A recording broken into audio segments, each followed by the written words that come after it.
бозиҳои гурӯҳи И ҷоми конфедератсияи футболи Осиё дар шаҳри Душанбе мегузаранд.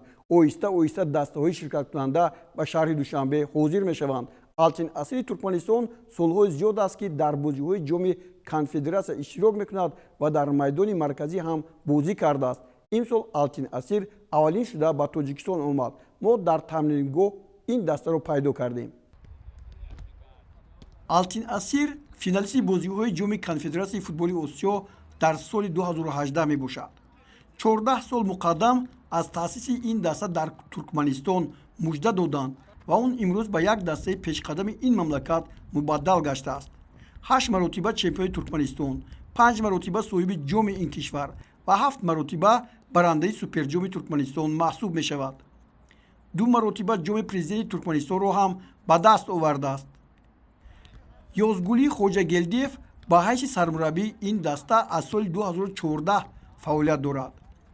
Дар бозиҳои ҷоми конфедератсияи футболи Осиё 32 вохӯрӣ анҷом додааст ки дар 13-8 ғалаба ба даст оварда 13 вохӯриро мусовӣ ва дар 6 бозии дигар ба мағлубият дучор шудааст. Ба дарвозаи ҳарифон 53 гол зада аз дарвозааш 18 тӯбро берун овардааст. Бо чемпиони Тоҷикистон Истиқлоли Душанбе 6 вохӯрӣ гузаронидааст. 4 бозии онҳо бо натиҷаи мусовӣ ва 1 вохӯрӣ бо пирӯзии Истиқлол ва 1 бозии дигар ба суди Алтин Асир ҷамъбаст шуда. Соли 2018 Алтин Асир дар варзишгоҳи марказии шаҳри Ҳисор бар Истиқлол бо натиҷаи 3-2 пирӯз омада то ба финал рохат гирифт ва аз дастаи Алқува Алҷавия бо нишондоди 2-0 мағлуб шуд.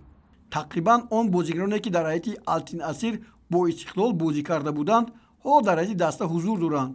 Михаил Титов, ки дар дақиқаи 7-уми вақти иловашуда голи ғолибиятро ба дарвозаи Истиқлол зад, ҳамоно бо дастаи Алтин Асир аст ва боз ба Душанбе омадааст. Ба ҳайати дастаи Алтин Асир 12 нафар бозигарони дастаи мунтахаби Туркманистон шомиланд. онҳо чанде пештар дар гурӯҳи И бозиҳои интихобии ҷоми Осиё бо дастаҳои мунтахаби Баҳрайн, Малайзия ва Бангладеш бозида зинаи сеюмро касб карданд ва ба финали бозиҳо рохат нагирифтанд. Бозингари Алтин Асир Алтимурод Аннадурдиев аз 3 голи туркманҳо 2 тоашро ба номи худ сабт кард. Агар ба ҳайати Алтин Асир аз наздик niгарем, пас дар муқобили клуби марказии варзиши Артиш мунтахаби Туркманистон бозӣ хоҳад кард.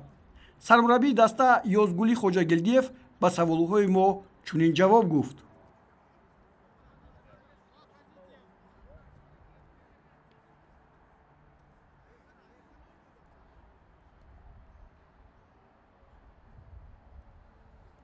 Ну, ожидание, конечно, в первую очередь, первая игра пока стоит, выиграть первую игру, там важно 3 очка. В целом, ожидание турнира, наша задача выходить с группы, потому что в этом году уже была возможность пораньше выехать и готовиться к этому турниру. Поэтому не было проблемы, да, чтобы подготовки к этому турниру. Поэтому надеемся выходить. Ну, настраиваемся в выход из группы.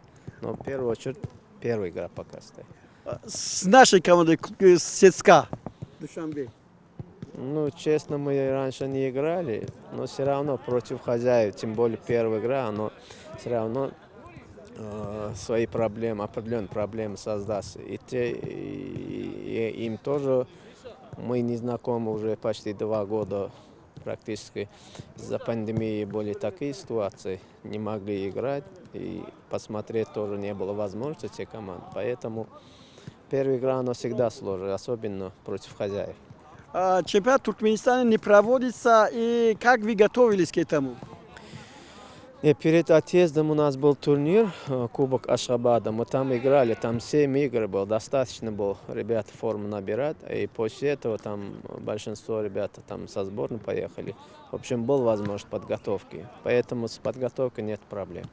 А какая команда здесь в нашей группе сильная? Это Сагдиана, Узбекистан или киргизская или таджикская? Если честно сказать, я затрудняюсь давать оценки до турнира, поэтому по ходу турнира это можем говорить. Вы рады, что 12 игроков сборной Туркменистана играют в вашей команде? Да, был, потому что такая ситуация была, там там внутренние, там из-за пандемии, там карантине были и так далее. Из-за этой ситуации большинство надо было отсюда брать. ба ҳамин тартиб 24 июн клуби марказии варзиши артиш бо дастаи алтин асир сухдиёнаи ӯзбекистон бо нефтчии қирғизистон дар даври аввали мусобиқа ба ҳам вомехӯранд. дар ин баробар хуҷанди хуҷанд ҳам ба қирғизистон сафар кард ва 24 июн дар нахустин вохӯрияш бо копедаги туркманистон вориди майдон мешавад.